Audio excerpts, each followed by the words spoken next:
Hello guys, ഞാനേ ഹോസ്പിറ്റലിൽ പോകാൻ പോവുകയാണേ. അപ്പോൾ ഞാൻ കുറേ നേരമായിട്ടിരുന്ന് ഇങ്ങനെ ആലോചിക്കുന്നുണ്ട്, ഞാൻ ഏത് ഡ്രസ്സ് ഇട്ടിട്ട് പോകും. അപ്പോൾ നിങ്ങൾ ചിന്തിക്കും, എന്തിനാണ് ഒരു ഹോസ്പിറ്റലിൽ പോകണമെന്ന് ഇത്ര പേർക്ക് ചിന്തിക്കാമെന്ന്. കാര്യമുണ്ട്.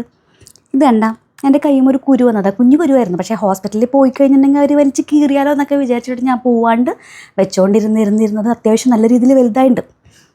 അപ്പോൾ ഞാൻ അതിൻ്റെ ഡോക്ടറെ അടുത്ത് പോയിട്ട് ക്രയോതെറാപ്പി എന്നുള്ള സംഭവമൊക്കെ സ്റ്റാർട്ട് ചെയ്തു. അപ്പോൾ ഇന്നാണെങ്കിൽ ഇങ്ങനെ ഭയങ്കരമായിട്ട് കുരു ഉരുണ്ടൊക്കെ ഇരിക്കുന്നുണ്ട്. അപ്പോൾ ഇന്നൊരു ഫോളോ അപ്പിന് പോകണം. അപ്പോൾ അതാണ് ഞാൻ ആലോചിച്ചത്, ഇനി ഞാൻ എന്ത് ഡ്രസ്സ് ഇട്ട് പോകും, ഞാൻ അവരെങ്ങാനത് കീറൊക്കെ ചെയ്യുകയാണെന്നുണ്ടെങ്കിൽ പ്രശ്നമാവില്ല എന്നൊക്കെ ഞാനിങ്ങനെ ആലോചിക്കാം.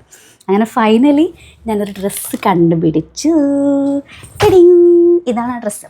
ഇതിൻ്റെ ഗുണഗണങ്ങൾ എന്താണെന്ന് വെച്ചിട്ടുണ്ടെങ്കിൽ, നമ്മളെപ്പോഴും ഹോസ്പിറ്റലിൽ പോകുമ്പോൾ ശ്രദ്ധിക്കേണ്ടത്, ഇതുപോലത്തെ കാര്യങ്ങൾക്ക് പോകുമ്പോൾ ജീൻസൊക്കെ ഇട്ടിട്ട് പോയി കഴിഞ്ഞിട്ടുണ്ടെന്നുണ്ടെങ്കിൽ ബെൽറ്റൊക്കെ ഊരാൻ ഭയങ്കര പാടാണ്. വാഷ്റൂമിലൊക്കെ പോകണമെന്നുണ്ടെങ്കിലോ അല്ലാന്നുണ്ടെങ്കിൽ എന്താ പറയുക, ഇപ്പോൾ ഇവിടേക്ക് ഇഞ്ചക്ഷൻ എടുക്കണം എന്നൊക്കെ ഉണ്ടെങ്കിൽ ഇത് സിംപിളി എനിക്ക് ഹാൻഡിൽ ചെയ്യുക. കാരണം ഇത് എലാസ്റ്റിക്കാണ്, ബെൽറ്റല്ല. ജീൻസ് ആണെങ്കിൽ ബെൽറ്റ് ഊരിനൊക്കെ പേടിക്കണ്ട. പിന്നെ എങ്ങനെ ഇഞ്ചക്ഷനൊക്കെ എടുക്കണമെന്നുണ്ടെങ്കിൽ കണ്ട സുഖമായിട്ട് കാണിച്ചു കൊടുക്കുക ഇഞ്ചക്ഷൻ. ഇനി ബോധം കേട്ട് വീഴുകയാണെന്നുണ്ടെങ്കിൽ ഒരു കാര്യം കൂടെ ശ്രദ്ധിക്കണം, ഇതുപോലത്തെ കമ്മലുകൾ ഇടണം.